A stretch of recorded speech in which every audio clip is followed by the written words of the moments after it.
We have a special guest on tonight's Agile After Dark episode. The man, the myth, the legend. The Dojo OG, if you will. We discuss how Dojo has taken off from the turgid idea, and we do it all with a sense of humility and calm. Namaste.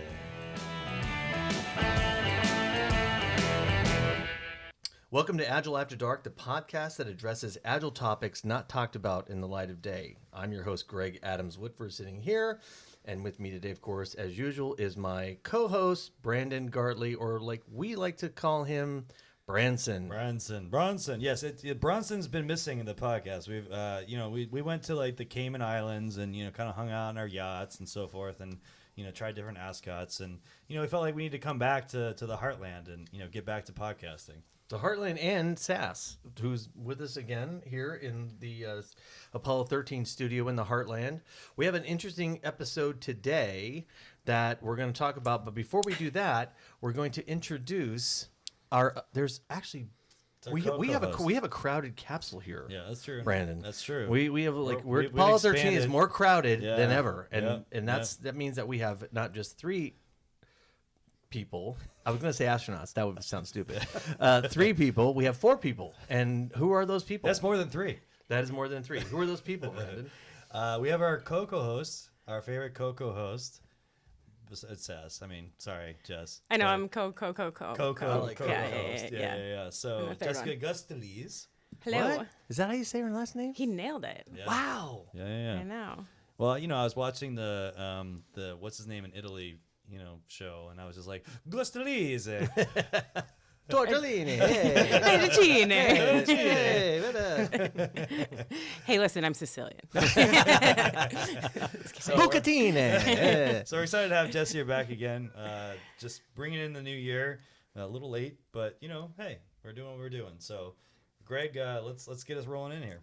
Okay, so are we going to introduce the other guests that we have? The fourth person? I kind of want to make it secret guest, but at the same time, because I'm really excited, because we have This is a secret guest. Yeah, because, you may remember him from our first remote podcast where we actually dialed someone in, but Regeneratella, who talked to us about pair programming and cross-functional teams. The man, cross-functional the legend. malfunction. He was bringing the noise, and he was like, Brandon, stop talking about your nerd stuff for half the podcast. But he's like, you know what? I'm going to show up in person because, Brandon, you need to, cut this nerd stuff out. I'm really glad to be here, Brandon. I'm always like to be the one to push the envelope. The last time we were talking about, that was your first remote, and then now here it can handle 4 people in person. Yep. I'm impressed. Yeah. Apollo 13, we made little adjustments, a little this, a little that. Got another mic. Well, it took us a lot to get Regender here, and now we've got the most experienced. I think you're right, Jessica. It's the man, the myth, the legend, soon to be the best-selling paperback book, potentially. I hope I get some royalties on it. He would say that. So I do the agree. most business-minded developer you've ever met in your life. So we do appreciate having you here in person. And I think again we'll have you because you are here in the Heartland with us. Yeah. Now, but this episode is important. Yeah. This one because when we get into it, and I'm really anxious to hear how. Greg gets into our podcast title, but this one's important because Regender is a unique individual in terms of someone that's been at the forefront of what we're talking about today. He's the original. He's the OG. Yeah. Mm-hmm. Today's episode, Namaste, you nerds. The Dojo difference. Yeah, that's right. Yeah. Jesus, it only took 15 times. We do have to. Namaste, Greg. Glad to be here. Namaste in Apollo 13.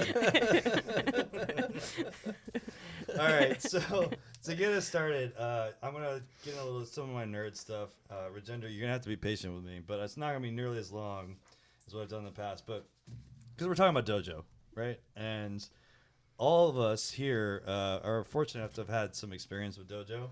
But I kind of want to give some of the background in terms of what the Dojo concept is, not from a software development side, but where the concept really comes from. So And in the Western world, the term dojo, when related to physical activity, is used exclusively for Japanese martial arts, such as Aikido, Judo, Karate Do, etc. So the real part of the concept is it's. I'm sorry, it's I fell asleep with all of that peace talk you were talking about in Zen and all that. So Namaste, Greg. That's gonna be like my default for him now. He's gonna get all like riled up and be like, Namaste. He's like, I can't say the word. But I think it's really important, Greg and Jess, like the concept of the dojo as a place, the concept of a place to practice, right? So in our world, dojo is getting thrown around a lot right now.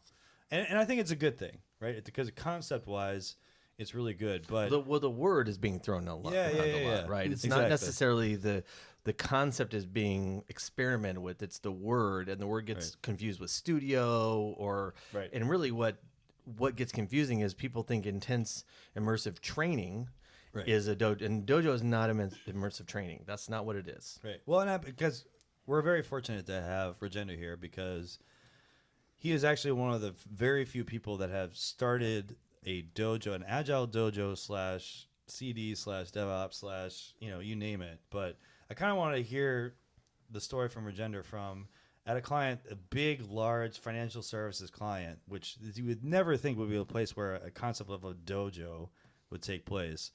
Kind of grew out of a general concept. So, I mean, well, it's not even a general concept. And Regenerate, I'm not going to speak to you because you were doing it. And as we started together at this particular company, we saw it be inspired by the target model, which a lot of people know, which is kind of more of a training-based thing.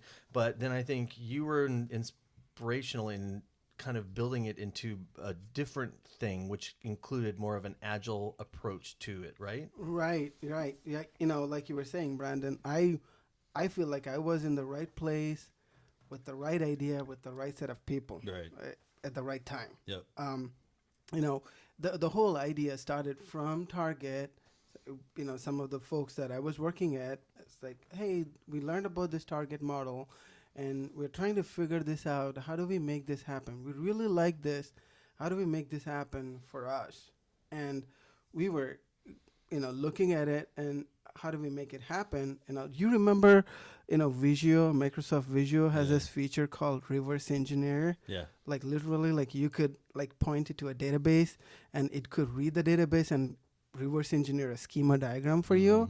And this was almost like looking at the model and then trying to reverse engineer and then figuring it out how to do it for the client. Visio does that? Visio does that. Yeah. There's a thing called reverse engineer. Wow. Yeah. And by the way, I just want to point out that it was what was it, Connie? What was the company that had the? Oh, I believe it was the Terragut. Did the Terragut? Yeah. Okay, I just wanted to make sure that we were. Yeah, we're real proud of the clear. Terragut. They really like. I bet they have a lot of Starbucks while they were working on that first dojo there at the Terragut. So we took the idea and then we put together, so it started with a spreadsheet, right? It's like a bunch of nerds sitting in a room and saying, okay, let's look at this and say, what does this hypersprint look like? Okay, we're talking about hypersprint. Okay, let's talk about that really quick. Let's do hypersprint. Not maybe our listeners are semi-educated. Well, we may have made that up. Yeah, so. exactly. Yeah, so kind of like I wanted to kind of the root cause of that, which is important, but kind of what that really is too. I want to make sure that we. Yeah. So what it is you have in a typical Scrum implementation, you have Scrum guide says a sprint or iteration is anywhere from 2 to 4 weeks. Right. So we're trying to see if we can condense that into a 2.5 day.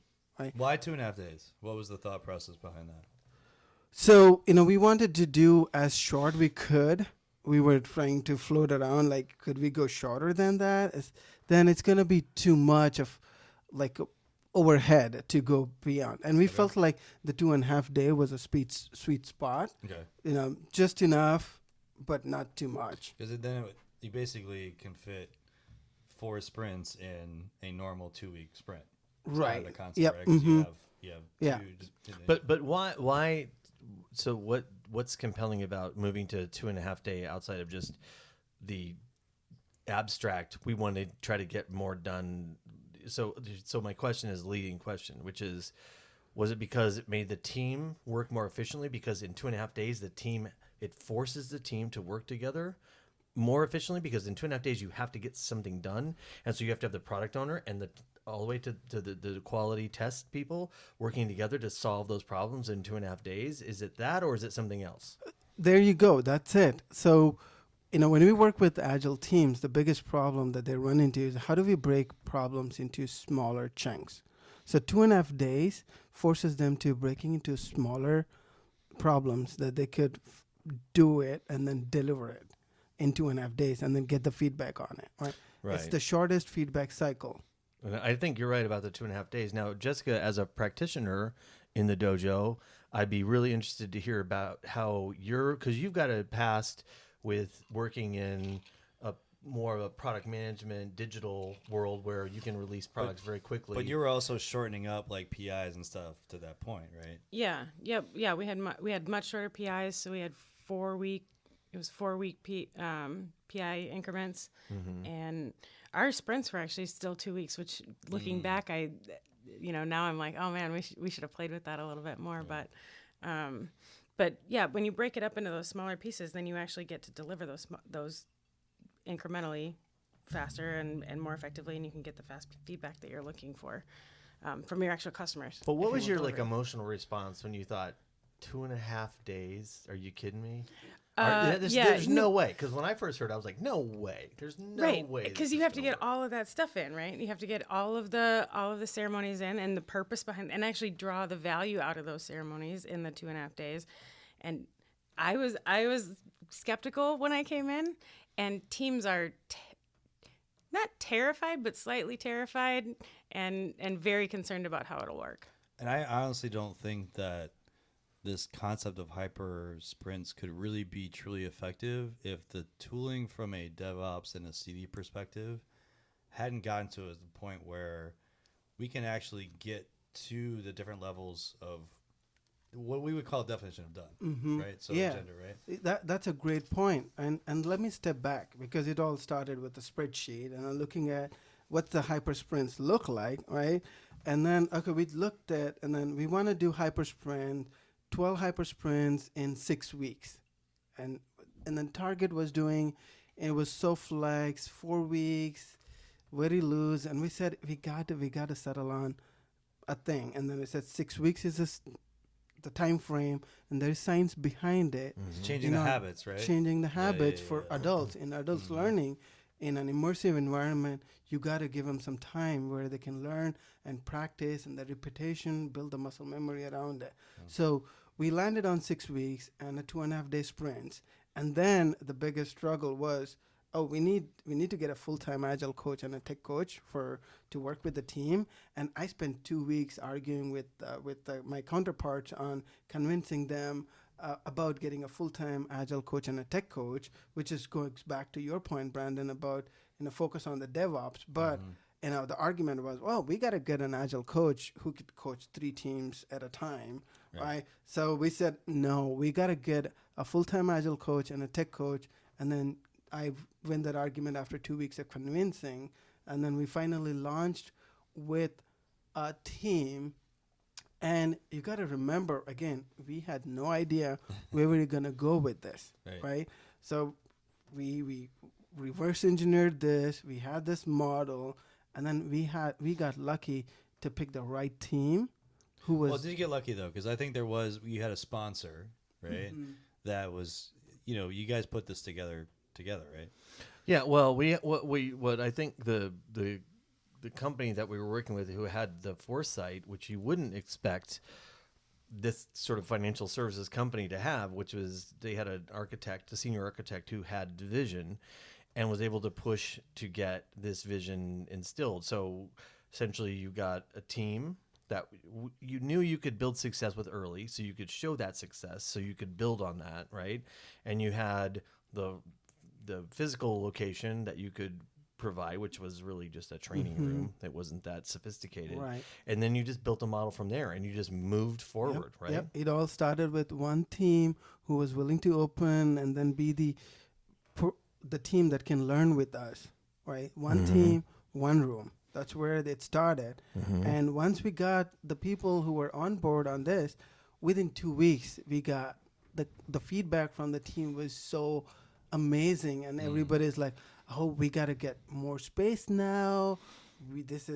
This got some legs to it. We have to. And there was a brand around it too. I know we're not going on script here, but I mean, there was a brand put around it too, because it then became a thing. Dojo is a thing that you want to be a part of, and so it drew people in to it versus making people go through a training exercise or a certification exercise. People wanted to be a part of it, right, Jessica? Yeah, and I feel very lucky to be sitting here with you, Regender, because like it started with like it's like legendary, Namaste. right? It's but it's like, you know, it started with one team, one room. Like I've got chills, but now I mean, like people are asking like, how do we get ourselves at the top of the priority list? Because there's a list 2 years long of people trying to get into the dojo because it's been so successful. And how many? I mean, we've got what we can take.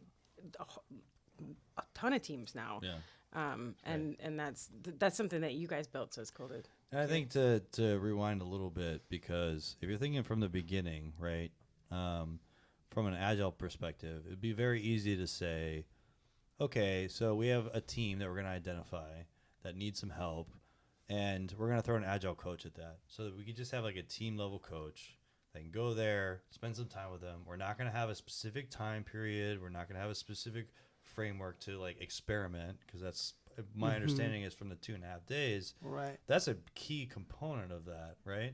But then also having the tech coach as well, because of kind of what we were just talking about earlier, which is I could break my work down to a task level in 2.5 days. Most teams are like, you can never break our work down in 2.5 days. Yes, you can. Just like that's yes, you can. You absolutely can. You're doing tasks on stories. You can break it at task level. However, it can be very easily an adjusted waterfall. A scrum fall is what they call it. Scrum fall, what is like, I could just break my work down, and I can then do this in 2.5 days, and I'm do the next part of it, and that's going to be like 2.5 days. The continuous integration and continuous deployment, the delivery part of it is saying, hey, me as a person that's doing any code, I can do this small piece, and then I'm going to put it back into the branch, like the whole branching strategy, all that kind of. And we have teams that we've worked with in our different, whether it's with the dojo or where else. This concept of that, it's not just the tooling. Why do we do those things, right? It's quality, because Greg says all the time, team owns quality, right? Yep. And so if we have people working on these smaller things, number one, what do they always say when you have your first retrospective with a dojo team? They said, we feel so focused. We are not having to deal with, we're just 2.5 days, we're focused, we're dealing with what we're dealing with. But they're able to then promote their things into the automated world. Right. But is it true in the dojo, they don't really start out? So this is an important thing too. Like they don't start out, some teams are at different levels of that. Is that correct? Yeah, no, I also want to add one more thing. They feel pretty comfortable trying out this 2.5 days because they're also coming to an offsite. Yeah, right? that's away from that's exactly my nerd thing is like literally as a place to practice. Right. They feel a lot more safe. It's a safe place to try new things. It's painful going through the transition from a 2-week cycle or a month cycle to going to 2.5 days, but they're in a safe place with the support of a full-time tech coach and an agile coach. Right. So we can edit this later, but I wanted, this is really important because I never thought about it the way you just stated it. I can, when I talk about this or think about it, I think about that moving that place is really just about breaking habits. But what you just said was interesting because it's not about just breaking habits, it's about being in a safe place to experiment. Now, the other safe. Well, but I'm going to come back to that because let's say you're in a safe environment, which I think we all know what that means, and you have to go back into that environment. And so it's interesting the introduction of a team in, and then how you move them out of this safe space, which is what caused them to be comfortable with this. How does a team deal with that 2.5 day sprint when every other part of their organization, if you're like involved in like 20 teams or something, how do they, everybody's on a 2-week cadence. How do they deal with a 2.5 week or 2.5 day sprint? Like it's so after going through this journey of 2.5 days, and they become a lot more confident about who they are, and they become courageous about trying new things. So when they go out from the dojo, they become the change agents in the environment they go, right? So you could watch them, wherever they go, you could tell, oh, that's the team went to dojo. Mm-hmm. Oh yeah. Yeah. Yeah, you can see them anytime you've ever Well, seen a dojo team. Jess, I don't know how you feel about that, but I mean, do you? So I have one story where the team went to dojo. They didn't want to go to the dojo. They were literally frightened, like they were afraid to come in, and we worked with them to say, no, you should do this. And then a simple, stupid thing that they went across the street because there was no good coffee in the building. They went across the street every morning at 10 o'clock and got coffee together as a team. And I just literally saw them yesterday down as a team getting coffee. That's like, do you see that kind of behavior in the teams when you're, Absolutely. And it's fun to watch, because removing them from their, where they feel comfortable, but not necessarily safe. Right. And moving them into something that where we're telling you you're protected, you're allowed to experiment. We're interested in what you want to try, and we're going to be fascinated by your failures, and we're going to learn from them. It makes them really courageous, and it bonds them together as a team. It's an experience that you go through together. And so you've got your muscle memory and you've got all of those things, but you also have this experience that you went through as a group. And anybody who's kind of been through that, whether it's on a sports team, or you've been on a trip somewhere, or you've gone through something hard but interesting, you have a bond with those people in a way that you didn't before, and that's part of what makes a really high performing team. We've been talking about the space. We've been talking about like somewhere different than where we normally are. But what is that? It's not just a conference room, right? I mean, it's gone beyond that, obviously. But the initial idea of the one team, one room, was that I think it'd be interesting for our listeners to understand kind of what does that environment look like? What is that when someone steps into that environment as a team member? What does that actually look like? Yeah, but by the way, it's not one team, one room anymore, right? Okay. The one room turned into a building. You could walk around the building, and it's no room. Yeah, one of those buildings doesn't have any windows, but we'll skip past that. Right. So no, it's not padded. Let's just start with that. So the environment is very energetic, right? Yeah. You have, when you go in there, you could feel the energy in the room. Mm-hmm. People are a lot more collaborative, and the space is their space. If you look at one room space versus the other room, they don't look alike. No, and there's a lot of thought that goes into each team and what they're made up of, what they're doing, what they're looking to get out of the dojo, the areas that the coaches identify that could be of assistance to them. Before they even step foot in the dojo, there's a lot of pre-work that goes into it.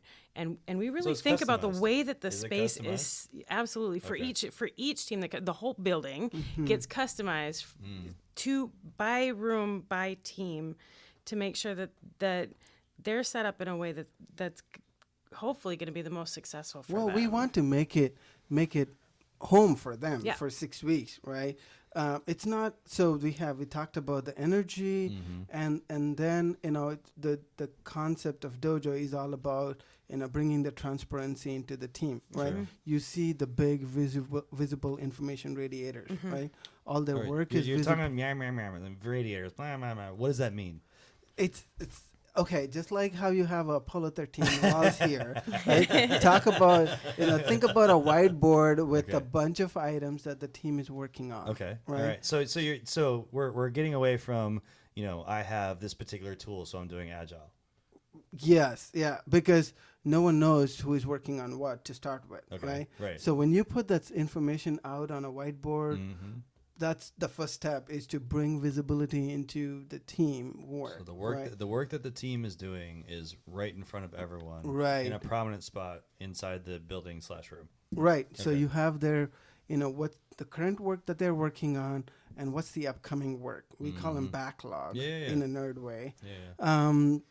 And then Namaste, you nerd. so we also Yeah, have, right. the teams talk about their motivational stuff, right? Okay. We have teams.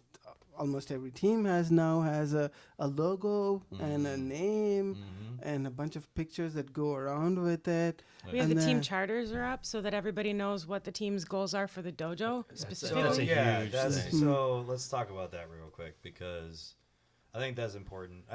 I've seen it and I've heard it called like, for the coaches, North Star, if you will, right? So kind of what is the whole charting process? Yeah, Greg's like Lame consulting term. Yeah. Oh, North Star. If you were around, if you were in these sales meetings, Yeah. you would agree. It with me. depends on the North Star is the consulting word that would probably be used. Yeah.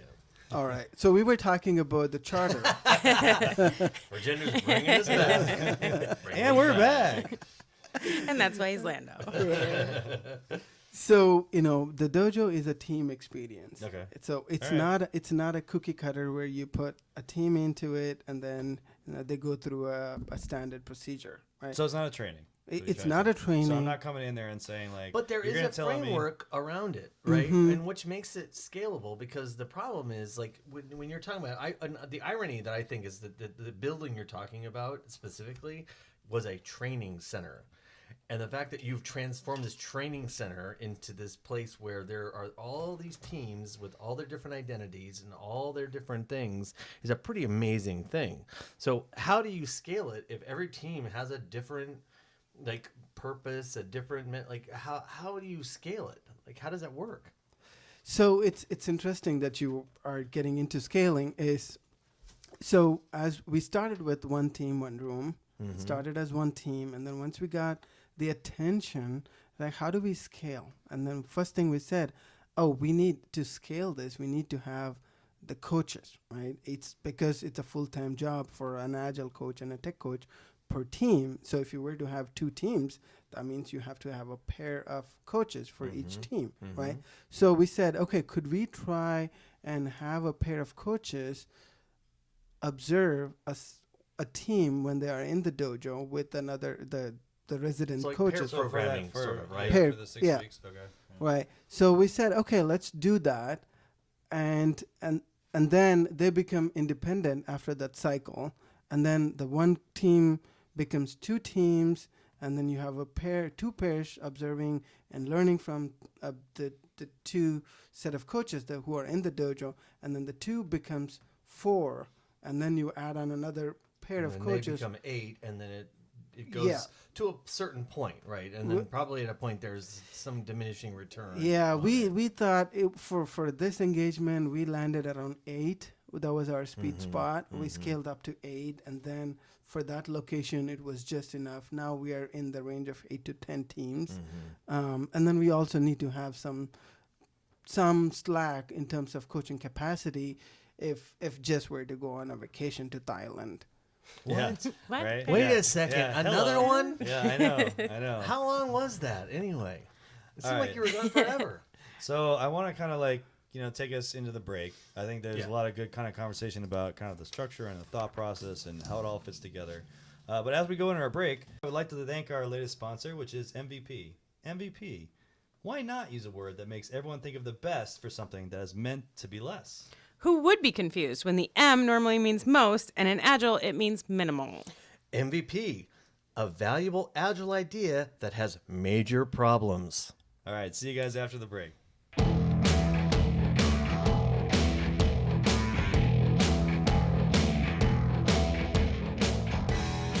I have to stop and start again because this could be the outtakes for the entire show. Okay, so I'm just over again. Okay, Namaste. Yeah, nerds. Namaste, you nerds. There So you go. okay, so I gotta like, Yeah. all right, so I gotta make a distinction here. Namaste. Can white people say this in like? Oh, they say it They all all the the time. effing Well, they're time. a bunch of losers. Yoga, You have man. to do it to be in the yoga business. You have to have Yeah. like the om and. But Yep. they don't Yeah. do that. They don't live their life that way. It's like Sharma going some to of them do. India. Like he goes to Some of India them do. every 3 or 4 months because he actually does a retreat. A to meditation you know what I retreat. mean? And it's Yeah, like, yeah. I respect that. And I'm just, we're joking around, but Yeah, yeah. like for people to just, I think total. Well, anyway, so. You I'll can still see, take practice, not perfection, when you're All right. in your yoga Okay, all practice, right, and you all can bring right. that into your regular All right, life. okay, you're For right. those of us you're who have a right, problem you're with right, that. You're right. You're right. What's up, Sass? Speaking of I Namaste. make- Speaking of Namaste.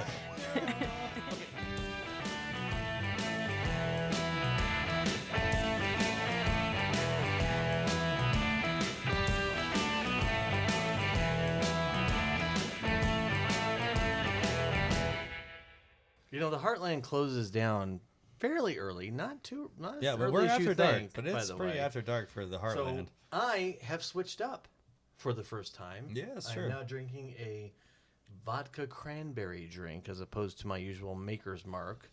And Regender is... I am filling in for you tonight with Maker's Mark. But it was on the rocks. So On the rocks. Oh yeah, there. I know. Yeah. I do mine neat, but that's all right. Mm, You're not less I'm of a getting man. there, close there.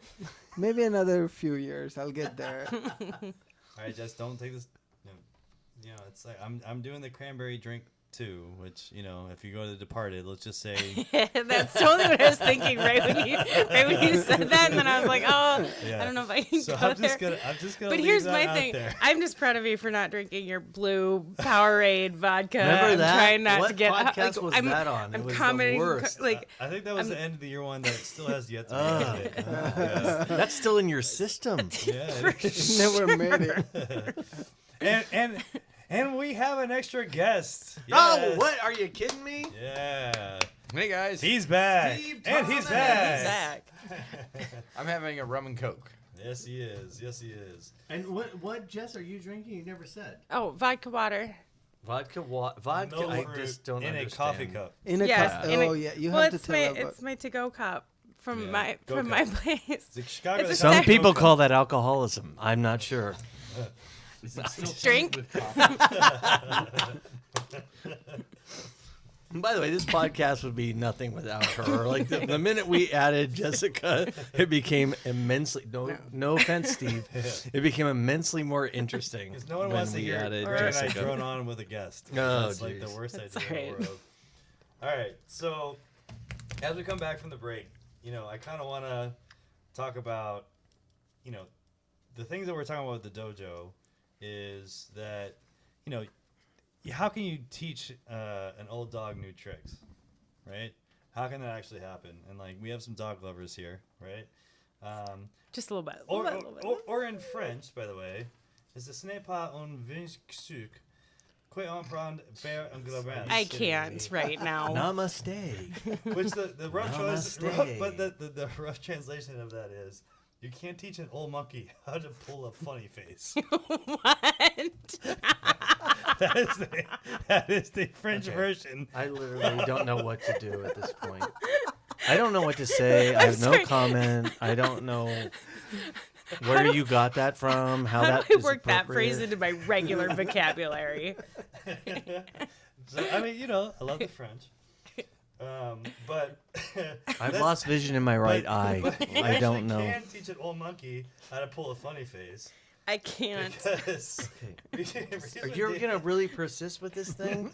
You're gonna try to finish this. Okay, go ahead. So Let's recent see how data it goes. shows that the brain does continue to change over the course of our lives. They form connection with new cells. It's not just the nerve cells that shift and change as we learn. Other brain cells kind of get into the act. So this whole concept of you can't teach a monkey how to pull a funny face. still is doing actually it. Not true. No, what is the monkey thing? And it sounds distinctly racist. By the way, says the guy that says monkeys on a keyboard in a previous podcast. I'm just putting that out there. Someone said we're monkeys on a keyboard, and I was like, That was do I amazing. edit that out or do I not edit that out? So, Anyway, so we're maybe we are drunk in let's go history. back. I don't know. So let's go back actually, because we are talking about immersive learning, Yeah, right? And that yeah. and that actually this is a serious. really really interesting concept, right?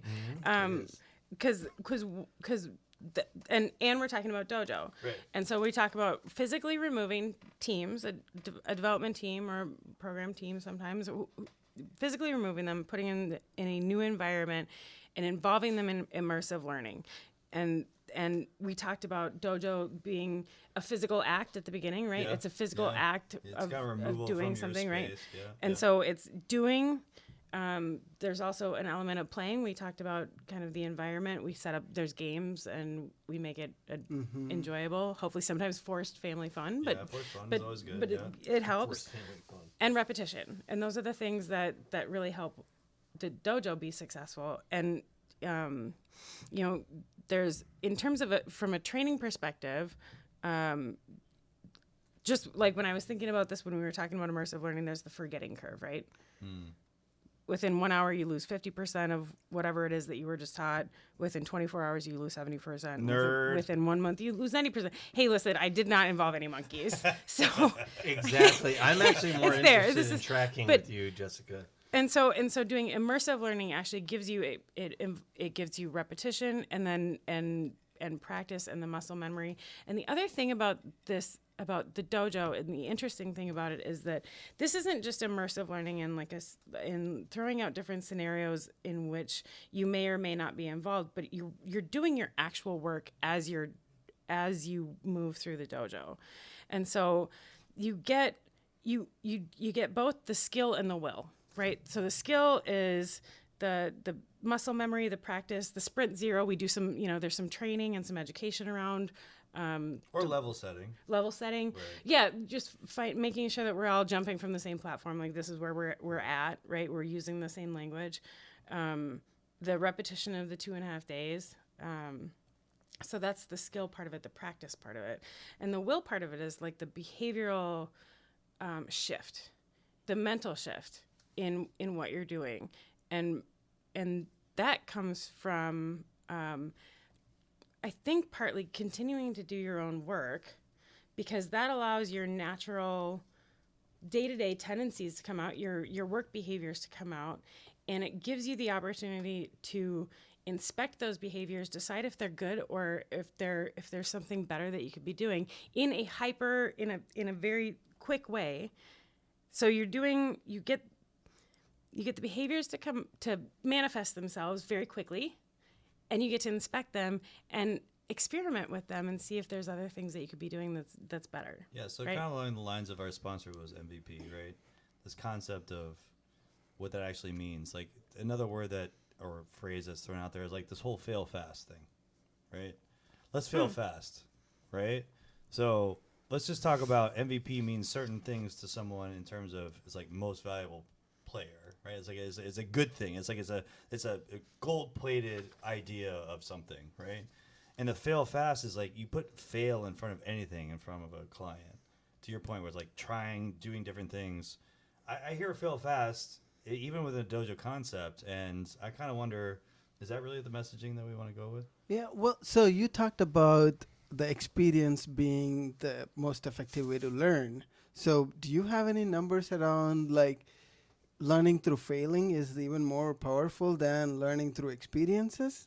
I don't have any numbers on that, no, but you're nerds. You're disappointed. I know. Yeah. Well, that's fair. If she says it in French, then you're going to actually pay attention. So listen, there's these monkeys.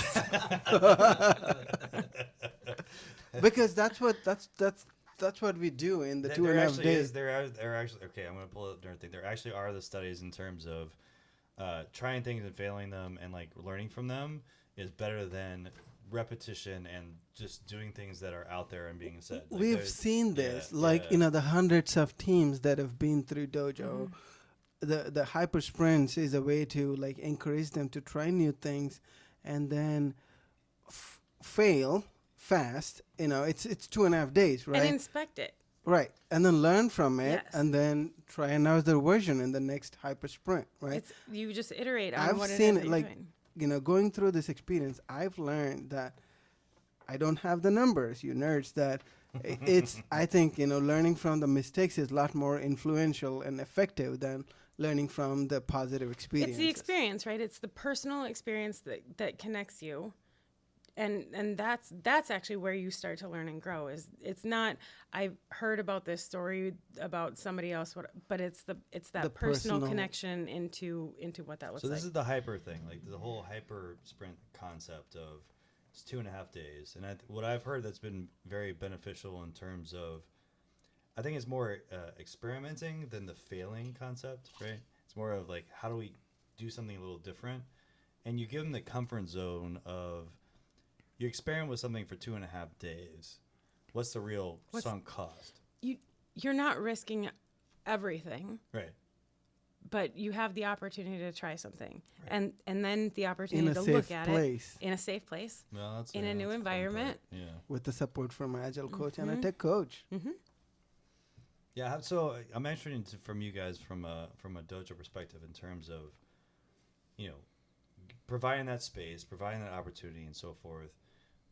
Are there times where you want to be more prescriptive in what you're doing because you didn't like the North Star, concept of the charter where you want to push people in a certain way, but at the same time, as coaches that are dealing in this safe environment, is there an opportunity to be more prescriptive in certain ways, or are there opportunities where you kind of we want them to experiment and learn from quote unquote failures?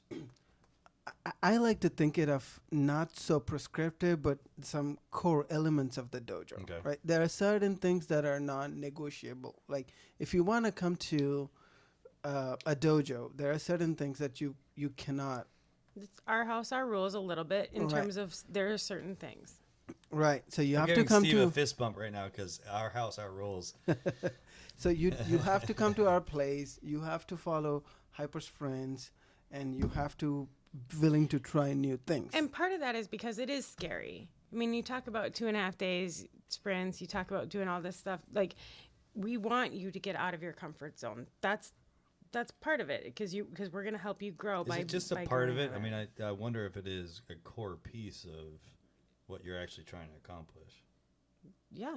Okay. Yeah. It's experimentation and growth through learning. Also, you have these coaches who will push you and challenge you, right? Mm-hmm. Not so much prescriptive, right? When was the last time you remember a No, coach? that's what I'm asking. That's why I asked that specific question, is because I think it from the agile perspective, which most of our learners understand that. It's like, oh, we'll try and do a ceremony a little different this way, or you're gonna have these questions about how you break up your work, so forth and so forth. But as a technical person, Rajendra, I'm actually very curious from your perspective, from whether it's the CD or it's Pivotal Cloud Foundry or any sort of technical side of it.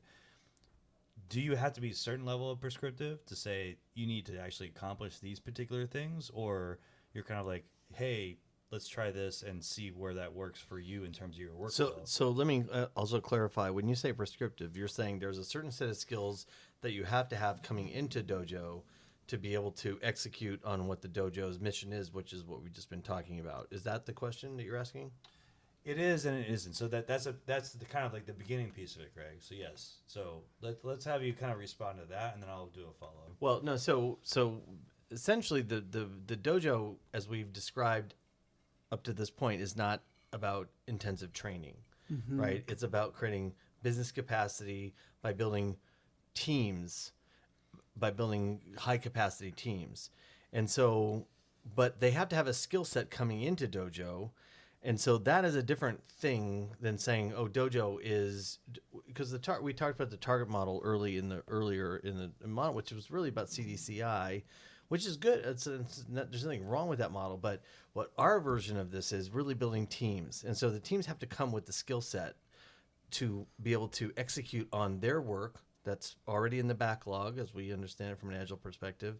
And that's kind of where I'm getting at, is that there's two different kind of conversations going on, because a lot of people are confusing dojo with intensive or immersive training Right. versus creating teams. I think that's where Brandon was That's as I going. was trying to go. Yeah, exactly. Yeah. But with a focus on the technical side of it, because I think most of our listeners, from an agile perspective, they kind of understand the hyper sprints. They understand the failing fast. They understand, we've had an opportunity to work on your actual work, immersive learning, and so forth.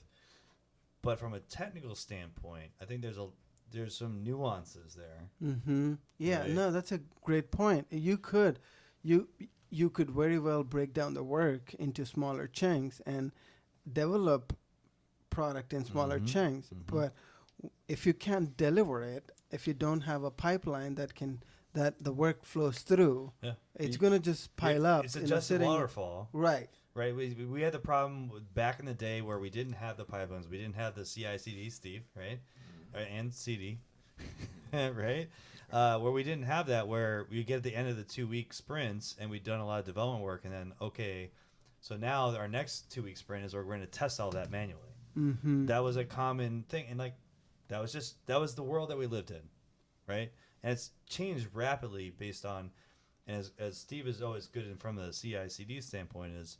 It's not just a tooling perspective. It's like, how do we really look at how are we looking at what's done? We one of the things that I know in the dojo that you guys emphasize is what's definition of ready, what's definition of done, right? And definition of done, if you don't have that sort of pipeline and tooling that's there, definition of done can be just like adjusted waterfall. It's limited. It's limited. It's very limited. Right. But from a technical standpoint, is it just the opportunity to look at the CI/CD? Because that's obviously a very important part of it. Because you get 2.5 days, you have to get something out to a certain level environment. Right. But is there other opportunities in terms of less being about the agile focus and more of the technical focus? Think of it as a framework. Okay. Because now that we have seen it evolve in the last 2.5 years, Mm-hmm. where it started from one room, one team, one building. Still getting chills at that. Right. Now we have seen, I think of it as a framework that can apply to many disciplines. Yeah. Right. Okay. So we have had product teams come through. We have had portfolio teams come through. Right. We have, we started as a CI/CD initiative. Right. And you have the Now- train that's come through recently, right? So and you we guys have really did some radical stuff with them. Yeah, so we had a capacity now that we can take in one location, take 10 teams into Dojo, and then we welcomed a scaled agile framework implementation, what they call it a train, as a virtual organization that aligned towards a common goal. So we have had a whole train come in. So it can apply to a variety of discipline, and you talked about CI/CD, but that's only one tooling aspect of it, right? Yeah. And then comes different tech stacks, right? Talk about, the tooling for Java is different than tooling for .NET or Ruby and Rails or the mobile stuff, right? Ruby on Rails. So you got to figure out, Ruby on Rails. Greg. is that in French? How That's you the say? French version. Yeah. So it can. Monkey. Oh no. Nope. That's like when my husband my husband actually speaks Spanish really well, but then when he doesn't know a word, like Tortellini. yes, when he doesn't know a word in the middle of it, he's like, and you know the word. I'm like, babe, you speak English. Anyway, sorry. All right. Sorry. So we were talking about Ruby and Rails. Thanks, Greg. So we could make it work for different tech stacks and different toolings too, right? I mean, Say mainframe teams coming through that That's right. that are help Yep. Yeah. That's right. that learn new ways of doing things. Right. right. So if you have a mainframe experts to help coach the team, right? And then if you were moving to AWS, for instance, Amazon Web Services, you could tailor your Dojo experience to focus on those technical aspects while working on the backlog for the team. And we also had teams now, we're talking to several clients about targeting towards Pivotal Cloud Foundry, right? Very So popular, the teams now, the way they do, go offsite and go through this learning experience focused on just Pivotal Cloud Foundry, but we are trying to see if this can be in a dojo model, right? Yeah. You focus on the team, Right. building the team while learning the Pivotal Cloud Foundry, and also like replatforming, modernizing their application, the whole thing in a dojo way.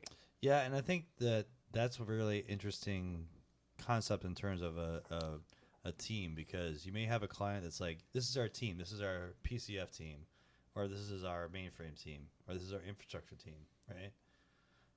What I thought is very interesting from a dojo perspective is when you have people that are coming in to do transformation, I kind of like, this is what we're going to get into after the break, is to say, what does that actually mean in terms of, from a dojo perspective, forcing them to look at things differently, Yes.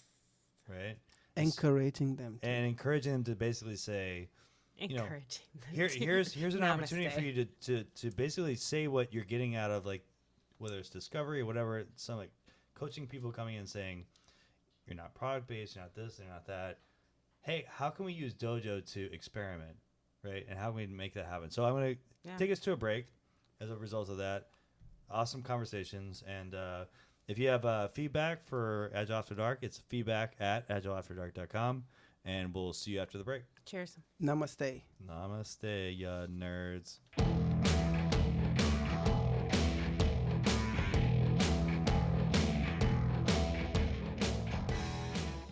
Steve came over, noticed that, was making fun of him. That was like 1 week. We did not. This daylight savings. I didn't like David's- adjust my. nope. It was my the next clock. day. Uh-huh. Yeah, clocks weren't changed, but then it was like No, it was the very next day. So that so you we were here. over, and he was like, dude, you haven't changed your clocks yet. What's going on? And Brandon was like, yeah. I'm not. I'll get to it at some point. That's way too much overhead. So then the next night we're over, hanging out, talking, having some drinks, whatever.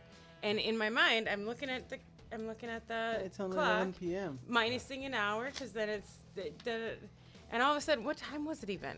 It was like It was 11 on the. It was like No, it was midnight. 1 It was 1 p.m. Actually, 1 a.m. yes, 1 it was a.m. 1 o'clock in the 1 morning, a.m. and I was already like, oh my gosh, I have to get up at 5. And it's like it's midnight. And She's thinking, of course, Yeah, it's like I guess I've It's got like really 5 late, hours. But hey, It's not pretty late, but extra cup of coffee in the morning, whatever.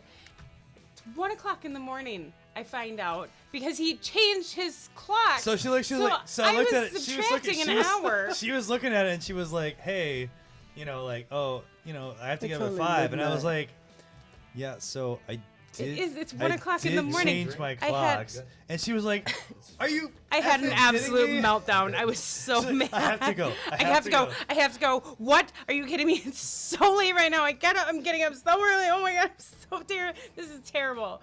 I was so mad. Yeah. But it was Just literally the next night. It wasn't even Fair. fair. I was Namaste. about to say, Fair. One more story, and then I'll let you go. Yeah, basically. Yes. That's typical. Yes. Typical. By the way, that's going to be my tagline at my funeral. One more story, and I'll let you go. Now he's gone. Let's all drink. Some makers.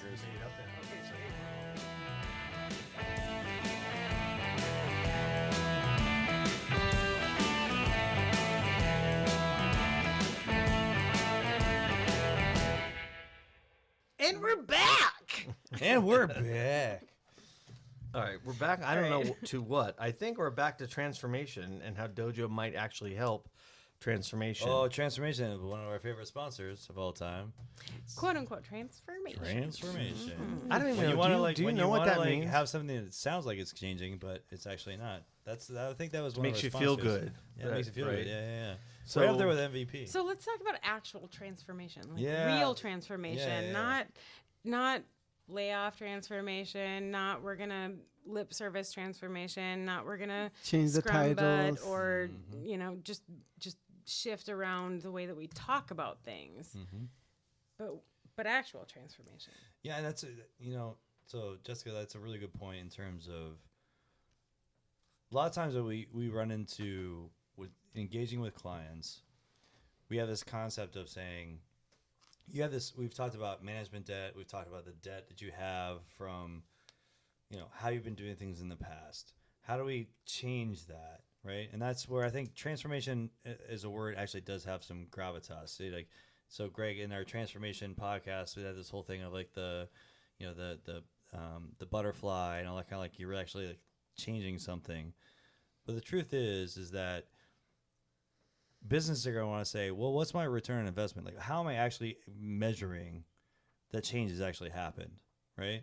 And I think Dojo has an interesting opportunity to look at that in a way that, you know, whether you can talk about whether it's teams that have come through, you can talk about, I think Regender previously said, you know, when you're around teams that have gone through a dojo, you see it, right? Where we've had in the past where we've like coached teams and so forth and said, hey, like they've spent some time with someone that like is really helping them understand the value of what the things that we're doing.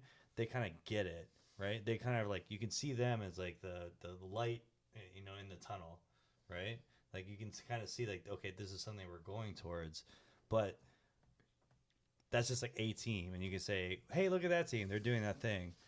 And they're kind of sitting there saying, okay, well, what does that mean for my organization? Right. So, Yeah. Well, what I would say is transformation doesn't, I mean, it's a very broad description of something that doesn't necessarily it's a term that's mean used too much, anything. right? It's a term that's used way too often now. I would say that a lot of times transformation ends up in lines and boxes in some sort of architect's mind or some construct that is not something you can measure against or you know, essentially put work against what that is. So I think that what Dojo does is it says so we talked earlier about breaking big problems down into their smallest parts. And so even as just human beings in your own life, if you can break a problem down into its smallest parts, you can always figure it out one way or another. It doesn't mean that the conclusion is going to end up where you thought it was going to,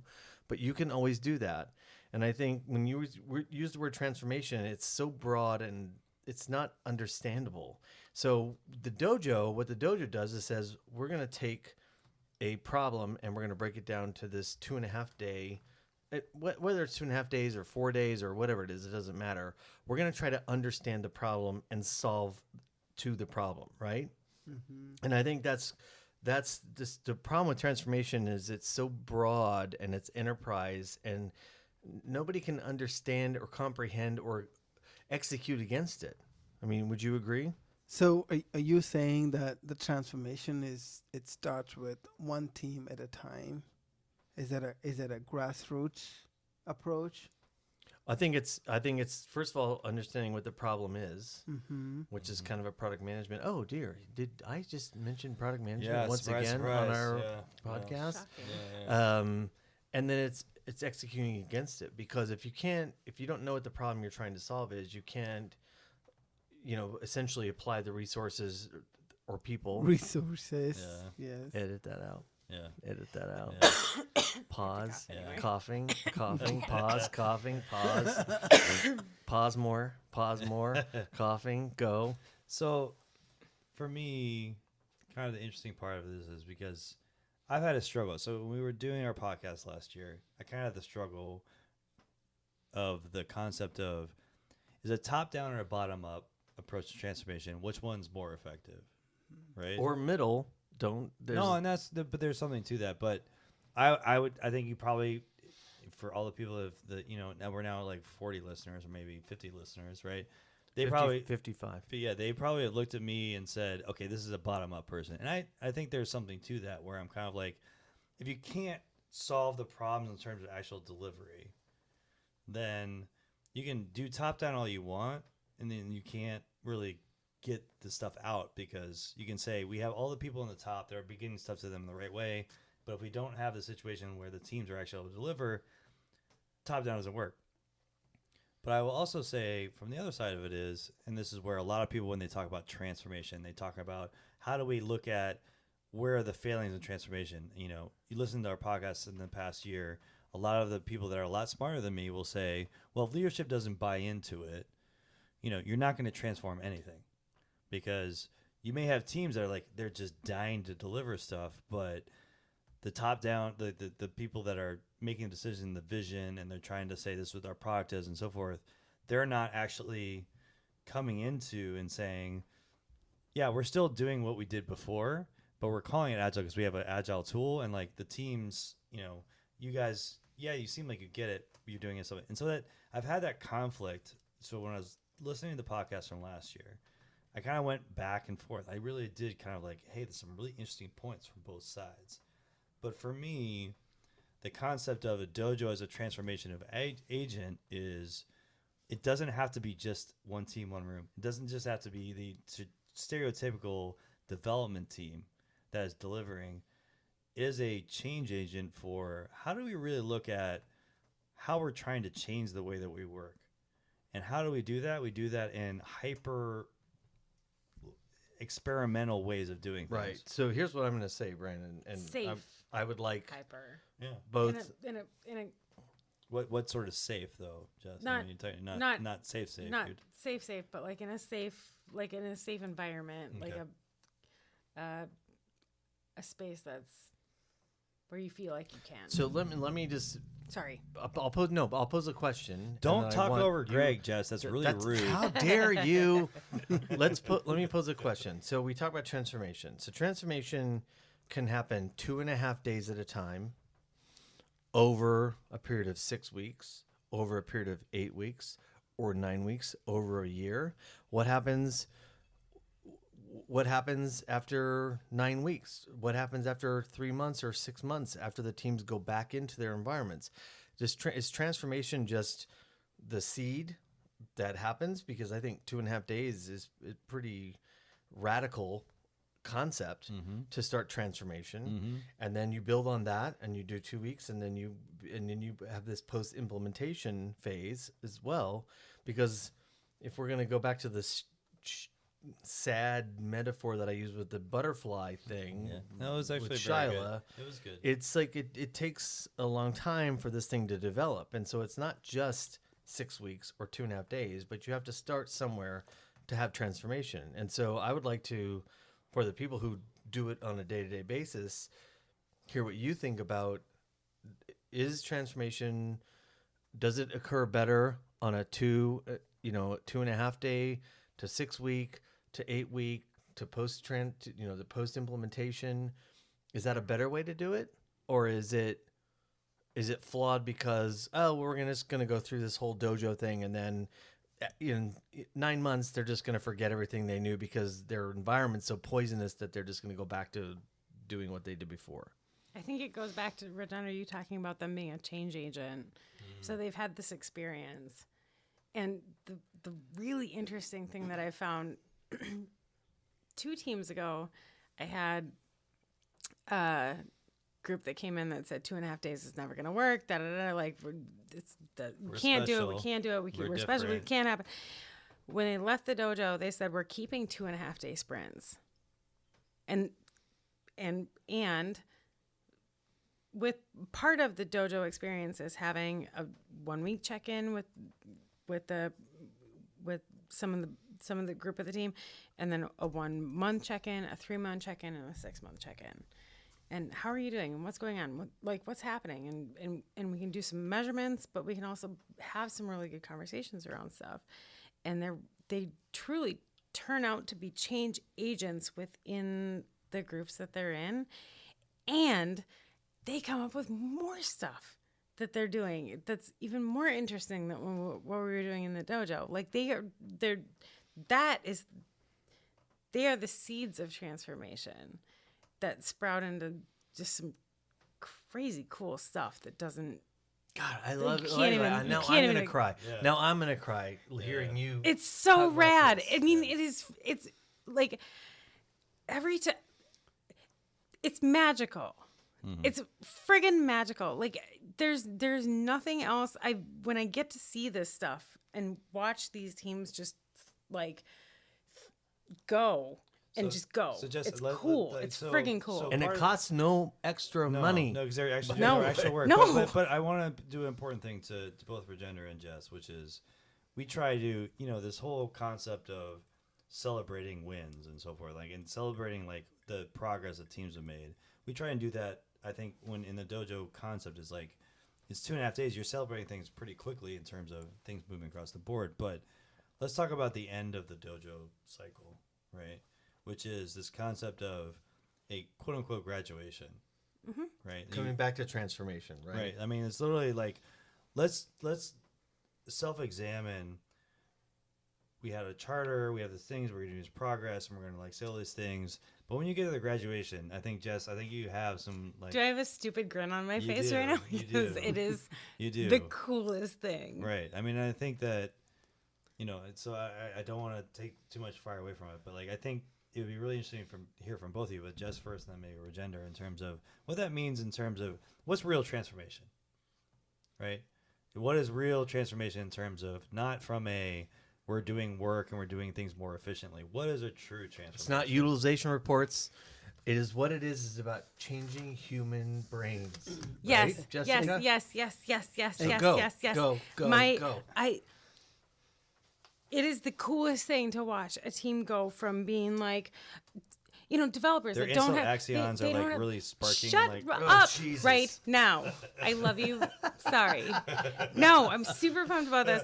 No, watching a team go from being like, all right, we're told what to do and here's what we do, and then like they just give us like here's the thing that we do, to like, we're participating in this, and we own part of this, and there's something here, and then and to watch them grow through that to truly owning the work that they're doing and being a part of a really incredible team, which they weren't talking to each other. I mean, like, you start with a team that doesn't talk, right. and 6 weeks later, they are literally designing how they're going to do the work that they're doing, and coming up with new and innovative ideas of doing stuff, and like excited about it and pumped up about it and freaking going after it and exceeding every expectation, and not because somebody's telling them to do it, but because they want to and they're excited about it, and because they feel like there's value to what they're doing, and that they're doing it for each other both. It's both. And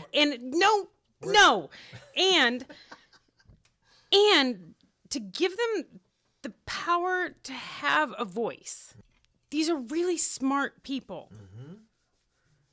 And they're really interesting and creative people. Mm-hmm. Yeah, and to allow them to have that, to give them back that power, is a friggin' Or to ignite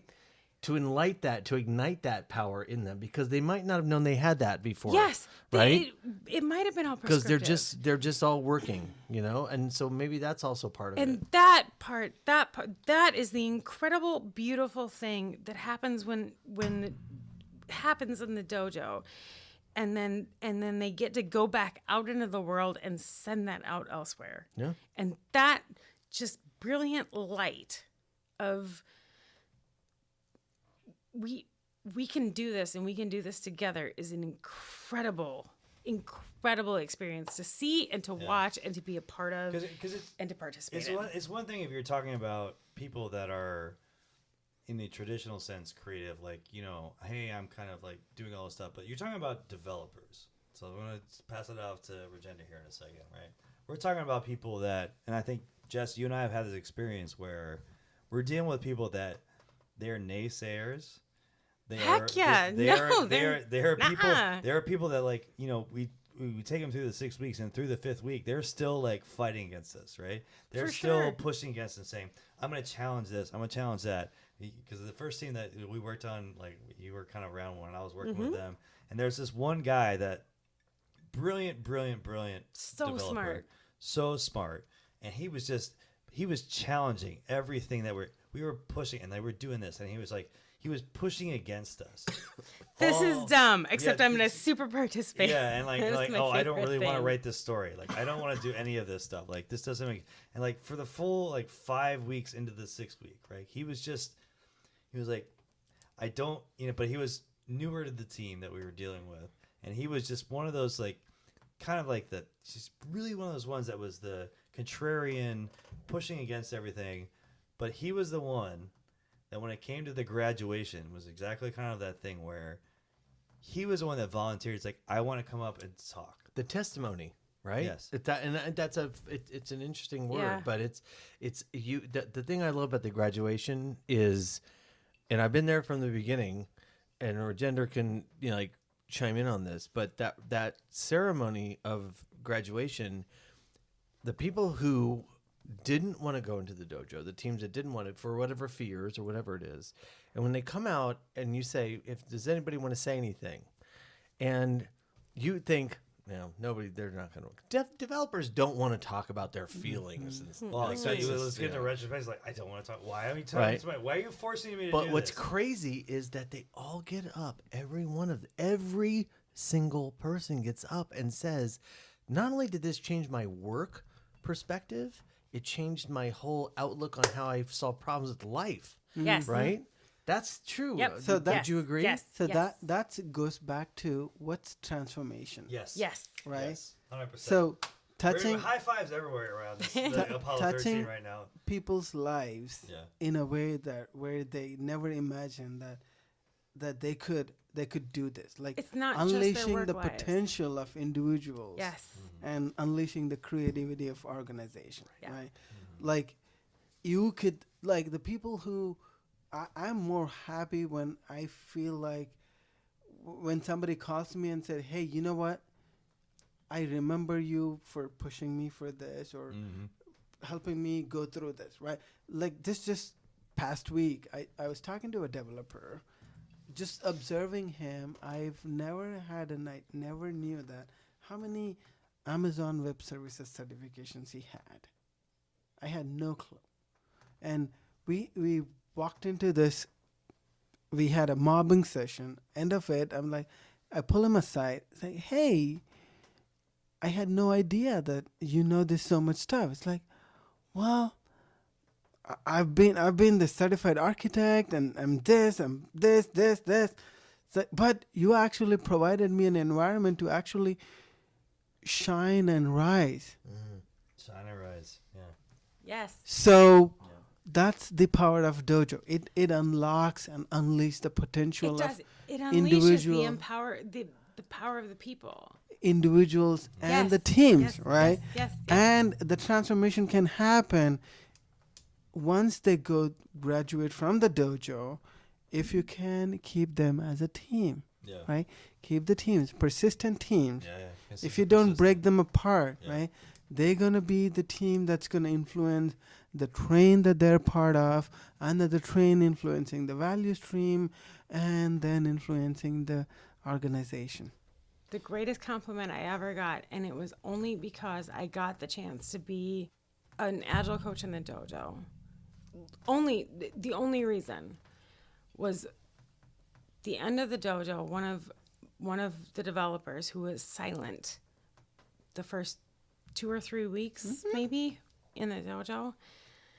When we went through our exit plan and how are you going to go bring this back into the world that you live in, said, we all hear this word empowerment, and frankly, consider it it's lip service, right? It's transformation, it's empowerment, MVP, it's like, synergy. Let's add another word to it, right? But we actually figured out that we are empowered, and what that actually means, and how our voice can be used. In the dojo, we figured out how we are empowered, and that's really important.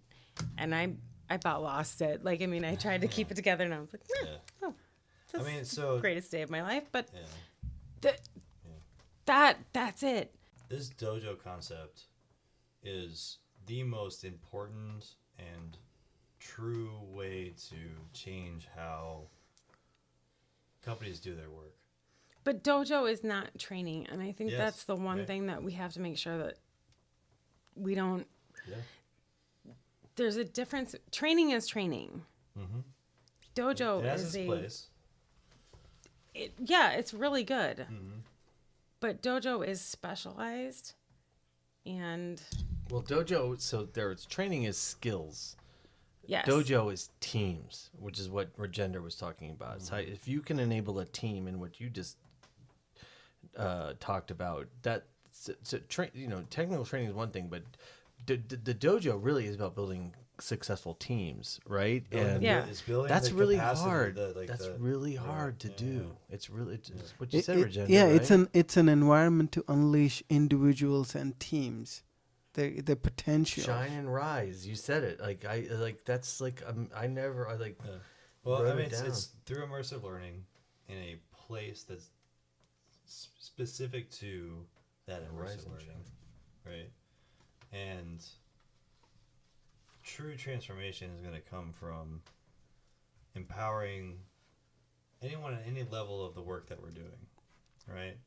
And that's why I wanted to kind of like finish up with like the whole concept of the graduation, because we talk about sending them back into the wild and all this kind of stuff, and they're change agents and so forth. I think that's where a thing like Dojo still has an opportunity to... Hold on. Wait.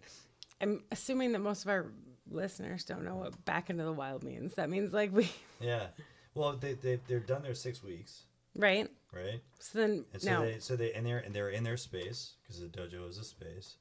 And so now they have to go back to, whether it's their cubicles or whether it's their computer space or whatever it is, they have to go back into that area, and they're going to be changing for a while, but the truth is they may still be bucking against the system. We Well, have It's an interesting mind shift. Yeah. Because you have team mind shift, or you have portfolio mind shift. Or you bring trains into But the you don't entire have- thing. Like, I mean, You don't have enterprise mind shift. Right. But you That's have... a better way to put it, is enterprise mind shift. Right. And that's a hard thing to do. But Right. if we go back to the very beginning and say, let's start with one team, one room. One room. Let's start the transformation there, because the transformation enterprise level never has it ever worked? Well, so great. So have we ever Right. so have we talked about this for gender? The 15 years we've worked together, the replatforming never works. It's refactoring. So much That's refactoring. how you That's how you get there, and that's what this 2.5 day hyper sprint thing is really about, is refactoring, right? But it's refactoring people and teams versus software, right? I mean, I don't know. Maybe I'm wrong. I don't know how you feel about what I just said. But no. I love it. I love the technical acumen around the people stuff. Right. It's changing one team at a time and building that confidence into the team. And it's about, I think it's the planting the seeds for the transformation. I look at Dojo as planting the seeds for transformation. Whatever level of the teams that come through the dojo, they are truly transformed. That we could actually point to that and say they are transformed, whether it's the graduation, whether it's seeing them, how they approach their work, experimenting, changing, learning, The way they talk to each other. the way they talk to each other, growing. And, as I was talking to Jess, because I know a specific person we have in mind, was this particular developer that he is your traditional creative problem solver, but he's tired of everyone. He doesn't understand why people don't understand him, don't understand why they can't. so he's a good developer. Yes, basically. exactly. And he is a very Super good developer. Yeah. right? But for him to come up at the end to say, this has changed the way my entire crew... He was literally like one of those people that is like, I'm gonna be the most difficult because I'm the smartest one here. Yeah. Like, ha ha ha. I know all your tricks, my friends. I know everything that you're trying to do with your agile nonsense. Right. And then at the end, he came up. He was the one that came up. Talked in He front of he 150 he people. volunteered himself. I didn't want to learn anything. Son of a bitch, I did. Yep. Yep. And that's all you can really hope And for. also, our team's better for it. Yeah. And Damn it. And you know, I'm what, really glad I was here. You know, by the way, to Damn round this it. out, here's what I would like to say: this small team in Apollo 13, Yeah. the passion that Jess showed, because I know we're gender, we've been doing this for a long time, but the passion that Right. Jess showed tonight, I'm telling you, I appreciate it so much. It was worth staying up all night doing this thing just to see you really carry the torch and understand it, because it's not an easy thing to understand. It's a hard thing to to converse about, and I think that the fact that you have the passion, I'm gonna be calling you to help me, in our future endeavors, because I just really appreciate that. I mean, would you agree, Virginder? I think you can retire now. That's right. Just put on a funny face. Oh Jesus! Please you no. really have to beat No. a dead No, with the monkey thing. Like No. that's you have to beat a dead monkey. Seriously. But no, seriously, I think that this is one of my favorite podcasts so far, honestly, because we've kind of like poked holes in a lot of things that we've seen, and it's honestly, interesting enough, it's been the one that Peter and a couple other people have been on this, like, how are we really changing how we're doing things? And we were poking holes in the whole pair programming when we talked to you. Oh yeah, I know, still we were- remember that. We were yeah, trying yeah. to get, how do we get the Rockstar developers and the business people on board? Right, and it, Don't point at me, Regender. How dare He you? just did full on He point. totally pointed at me. Did you see Yeah, that? it's But, that guy. I think that this guy. is going to be our theme for this year, because I think that's the feedback that we got, which is, it's really easy for you guys to poke holes and stuff, and like to talk about, oh, this could work or this could work, and this is how the things that we're going to do. But the truth is, this year we're going to talk about solutions. We're going to talk about, all right, here's the new way that we're going to look at things, and we're going to bring on people like Regender and Jess and Greg and other people and Steve, and we're going to say, okay, we've identified some things that are easy to poke holes in. How are we going to solve those problems? How are we going to go forward this year as a podcast and say, all right, let's figure out some solutions. And cough. Bless you. And I would like to say my was favorite phrase out of this I would say this is my favorite one as well. Yeah. By the way. Oh, I know what that is. But my favorite Being a dead phrase horse, by the is way. fascinated by your failures. Like, I literally think you could write a whole book if you didn't steal that from somebody. That is the best thing I've heard No, in that's a my million years. favorite part. I love it. I love it. It's so Are good. you kidding? It's Yeah. so good. All right, so thank you everyone for listening in. Great to be back this year. Sorry we didn't get back to you earlier, but as always, please send feedback to feedback@agileafterdark.com. You can also, we didn't have a lot of rants because we're doing the positive side, but you can still send emails to rants@agileafterdark.com as well, and we'll take the input from the rants and we'll turn it into how are we gonna solve those rants. And we're going to launch a new website too, right? I mean, essentially, we're going to have some new episodes, but we're going to redo. We're gonna make it so you can download it. We're gonna make it a lot easier for you guys, for all those consultants that we love, to be able to get on a plane and download things. We're gonna make that happen for you. So thanks for your patience on that, and we'll see you on the next episode. Bye-bye.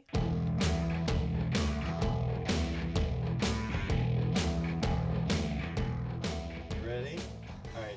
It creates links between the neurons to steadily strengthen, right? So it allows glial cells, is what it's called, which are non-nerve cells that make up 85% of the cells in the brain, by the way. Okay. Yeah. So. Yeah, that's what all our listeners are thinking at the same time. Better insulate axons, which are the long tail-like extension of neurons that conduct electrical. Okay, what?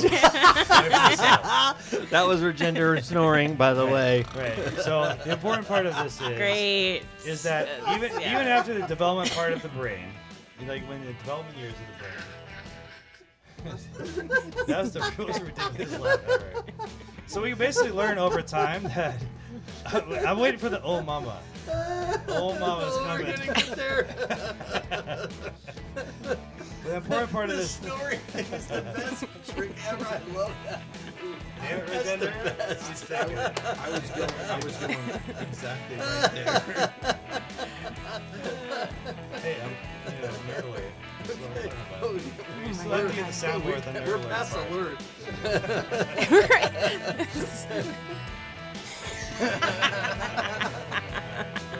The important part of it is that slow and steady learning over time is actually the best way to learn, particularly for when you have a past development, past the early parts of it. So I'll summarize really quickly what you just said.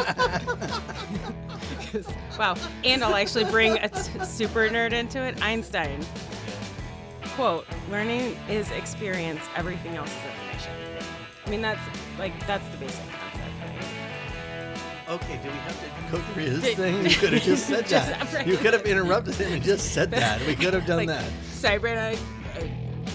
Just No, it. you're good. I mean, You're good. Except for neurons were super interesing, and also Einstein. 85%. So there's- 84%. Greg, just drink your monkey first, all right? I wrote down monkey on my script here. With a question mark.